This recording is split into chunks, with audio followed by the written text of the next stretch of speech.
আল্লাহ বলে এই দুনিয়ায় আমি রব্বুল আলামিন আমার বান্দাদের মধ্যে কর্ম আমি আল্লাহ নিজে বন্টন করে থাকি।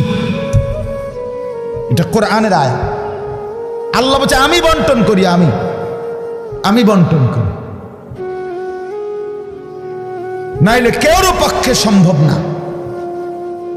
আল্লাহ এই প্রখর রৌদ্রের মধ্যে কেউ কাজ করে, প্রচন্ড আগুনের মধ্যে কেউ কাজ করে। সিমেন্ট ফ্যাক্টরিতে গিয়ে দেখেন, রড ফ্যাক্টরিতে গিয়ে দেখেন। আমি একবার চুন ফ্যাক্টরিতে গেছি, চুন বানায় যে, ওইখানে দেখছি ছাতক সিলেট, এই যে মানুষে পানের লগে চুন খায় যে, এটি আল্লাহু আকবার, আমার কাছে মনে হচ্ছে এটা একটা জাহান্নামের টুকরা। আগুন কাকে বলে? এত তীব্র প্রখর আগুন। ওইখানে মনে করেন ওই বিল্ডিংটা আমার এখান থেকে মানে গরমের হাট লাগতেছে, আমি পারতেছি না আগাইতে, অথচ ওইখানে দাঁড়াইয়া দেখছি কর্মচারীরা বড় বড় লোহার আংটার মতো এগুলো দিয়ে দিয়া পাথর এগুলো লাড়তেছে, আরামসে হেতে কথাও কয়, তিড়েও লাড়ে, মানে অথচ আগুনটা কি আগুন, জাহান্নামের আগুনের মতো। কিন্তু তার ধৈর্য কুলাইল কেমন? আল্লাহ বলেন এটা আমি বন্টন করি, আমি এই দুনিয়ার কর্ম বন্টন করি, ফলে এই দুনিয়ার এই স্বাভাবিকতা ভারসাম্য টিকে আছে। আমরা আল্লাহর সাথে বেশি তুচ্ছ অবজ্ঞা করছি, আমরা জানি না আমাদের শেষ পরিণতি কি। ওমা কাদারুল্লাহ হাক্কা কদরি, আল্লাহ বলছে বান্দা তোমরা আমাকে যথোপযুক্ত কদর করলা না। আসসামাওয়াতু মাতবিয়াতুম বিয়ামিনি, আল্লাহ বলে জানো বান্দা আমি সেই আল্লাহ যে চাইলে এক সেকেন্ডে এই 7 আসমান একটা পলকের মধ্যে মিনিটের ভিতরে গুটাইয়া আমি আমার কুদরতি হাতে নিয়ে আসতে পারি। তুমি কোন নেতার উপরে ভরসা করে অহংকারী করছো? কিসের? তোমার এই বিল্ডিং না, তোমার এই টাইলস, তোমার এই 5 তালার ফাইলিং, তোমার এই ইঞ্জিনিয়ারের নিশ্চয়তা, আপনার এই সয়েল টেস্ট রিপোর্ট, এটার উপরে ভরসা করে আপনি অহংকার করছেন না। স্বামী বিদেশ, এ কারণে মা বোন বাজারে ঘুরছেন না। বাপ তোমাদের ছেলেরা, তোমাদের বাবা কিছু টাকা রোজগার করছে, এই কারণে জিন্দিগি এভাবে ফেলে দিলা। এক ওয়াক্ত নামাজ পড়তে মন চায় না, তাহলে আল্লাহ লাগবে না বন্ধু? না, মালিক লাগবে না? সোজা কথা, অনুভূতি জাগা দরকার দোস্ত, বিবেক জাগা দরকার। বলেন সারা দিনে মোবাইল টিপে জিন্দিগির কি অর্জন হচ্ছে? জীবনটা আমাদেরকে কি পরিমাণ হায়াতের সময় আমাদের নিচ্ছে। আহা যুবক, যদি বুঝতেই হবে বাপ, ও চিরেই বুঝবেন, ও চিরেই বুঝবেন। এই প্রযুক্তি আগে ছিল না, আগামী দিনে থাকবে না। ফেসবুক থাকবে না, ইউটিউব থাকবে, যেহেতু আগে ছিল না, সামনেও থাকবে না। কত প্রযুক্তি তো নাই।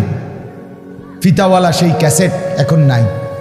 তখন কি ফিতাওয়ালা ক্যাসেটওয়ালারা ভবিষ্যৎবাণী করছিল যে এটা আর থাকবে না?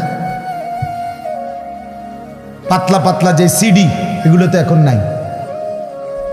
তখন কি ওই সিডিওয়ালারা ভবিষ্যৎবাণী করছিল যে এগুলো থাকবে না? এটাও থাকবে। ওয়াখলুকুকুম মা লা তা'লামুন, কোরআনুল কারীমে আছে আল্লাহ তাআলা বলেন ওয়াল খাইলা ওয়াল বিগালা ওয়াল হামিরা লিতারকাবুহা ওয়া জিনা, আমি আল্লাহ তাআলা গাধা, ঘোড়া, খচ্চর তোমাদের যানবাহনের জন্য দিয়েছি। মজার কথা হলো এরপরে আল্লাহ বলছে এরপরে আমি অচিরেই সামনে আরো অনেক কিছু বানাবো, সৃষ্টি করতে থাকবো যা তোমরা জানো না। মুফাসসিরিনে কেরাম বলে এই কথাটাই প্রমাণ করে কোরআনের যে পৃথিবীর কোনো আধুনিকতাই এখানে শেষ হবে না, এর চাইতে আবার আগে বাড়বে, আরো সামনে হবে। বুঝেন নাই কথাটা? আধুনিকতা এখানে শেষ, এখানে শেষ, বরঞ্চ ইসরাফিলের ফু পর্যন্ত উৎকর্ষ আধুনিকতা বাড়বে, আরো আসবে, আরো আসবে, আরো আসবে। আর কি হইতে পারে, আপনি দেখবেন। আমার তো মনে আছে প্রথম যেদিন আমারে প্রথম 2-4 বার শুনাইছিল যে মোবাইলের মধ্যে ছবি দেখা যায় বিদেশ থেকে কথা কইলে, যিনি কথা কইতেছে, আমি হাসি দিয়ে উড়ে দূর বেটা বেউকুফ বেটা, কি কস না কস। কিন্তু পরে দেখলাম এটা একটা ডাইলবাদ। এখন তো এটা কোলের বাচ্চাও বোঝে তার আব্বুর ছবি দেখা যাইতেছে বিদেশ থেকে, ঠিক কি না বলে? এটা কি কেউ ভাবছিল তখন? ওয়ায়াখলুকুকুম, আল্লাহ তাআলা বলেন তাদের জন্য সৃষ্টি করব, অচিরেই করতে থাকব। মোজারের সিগা, যেটা ইস্তেমরার বুঝায়, ধারাবাহিকতা বুঝায়। মা লা তা'লামুন, যা তোমরা জানো না আমি তৈরি করব। ওয়াল্লাহু ইয়ালামু আনতুম লা তা'লামুন, আল্লাহ বলে আমি জানি তোমরা জানো না। তোমরা জানো মানুষের কোনো আবিষ্কার, এটা মানুষের সত্তাগত আবিষ্কার নয়, বরং আল্লাহর ফয়সালা। এই জন্য আল্লাহ তাআলা যাকে দিয়ে যা করাবেন দুনিয়ায় তা আল্লাহই করাচ্ছেন। কসম খোদার, এটাই সত্য। এই বন্ধু বিশ্বাস করো, এটাই সত্য। এজন্য যে ট্রাক বানাইতে পারছে সে মোবাইল বানাইতে পারবে না।